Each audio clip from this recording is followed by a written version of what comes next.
আমরা শুরু থেকেই বলে আসছি এটা একটা অরাজনৈতিক আন্দোলন এবং এই আন্দোলন যৌক্তিক শিক্ষার্থীদের আন্দোলন। এই আন্দোলনে দেশে আপামর জনসাধারণের একটা ভূমিকা আছে এবং সমর্থন আছে, যেটা আমরা সবসময় পেয়েছি। আমরা যদিও বলেছি এটা একটা অরাজনৈতিক আন্দোলন, কিন্তু আপনারা কালকে দেখেছেন আমাদের কোনোই ইচ্ছা ছিল না মারামারি করার।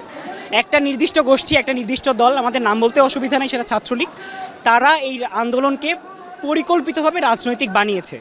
এবং আপনারা যদি দেখেন, গত পরশু মাননীয় প্রধানমন্ত্রী বলেছেন যে তিনি ঢাকা বিশ্ববিদ্যালয়ে এই লাঠি কিংবা ইটপাটকেলের বৃষ্টি, বন্দুকের ঝনঝনানি বাদ দিয়ে কলম তুলে দিয়েছেন, খাতা তুলে দিয়েছেন। এবং তাদের হাতে খাতা কলমগুলো কী ছিল? তাদের হাতে খাতা কলম ছিল হকি স্টিক, তারা নিয়ে এসেছিল রড, লোহা ইত্যাদি।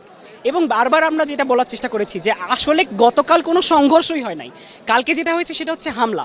সংঘর্ষ হওয়ার জন্য দুই পক্ষের মারামারি করতে হয়, আমাদের দুটো হাত ছাড়া কালকে কিছুই ছিল না, যার ফলে কালকে আমরা বেধড়ক পেটন খেয়েছি। এবং আপনারা যদি দেখেন, মানুষকে যেভাবে মারতে পারে, ছাত্রলীগ কালকে তার সমস্ত সীমা অতিক্রম করেছে।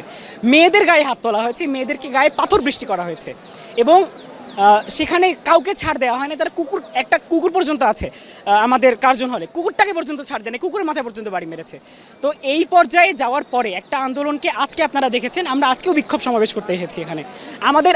আমাদের আসলে অস্ত্রের সাথে কোনো পরিচয় নাই, অস্ত্রের কোনো ট্রেনিং নাই তাদের মতো। তারা শুরু থেকে অস্ত্রের সাথে পরিচিত, তারা নিয়মিত ট্রেনিং প্রাপ্ত। এবং আজকে তারা কি করেছে? আজকে আমরা আসার সময় দেখলাম তারা বিভিন্ন স্থান থেকে টোকাই ভাড়া করেছে। টোকাই ভাড়া করে তারা আজকে সাধারণ শিক্ষার্থীদের উপর আন্দোলনের উপর হামলা করতে এসেছে। আজকের আন্দোলনটা একদিন না একদিন শেষ হয়ে যাবে, কিন্তু ছাত্রলীগ তো থাকবে। এর পরবর্তীতে কোনো আন্দোলনে, কোনো পরিপ্রেক্ষিতে যদি তারা বলে তারা সাধারণ ছাত্রদের জন্য কাজ করে, তাদের ইতিহাস ছাত্রদের ইতিহাস, তাহলে তাদের দ্বিতীয়বার করে ভাবা উচিত যে তারা ছাত্রদের উপরেই বারবার হামলা করে এসেছে।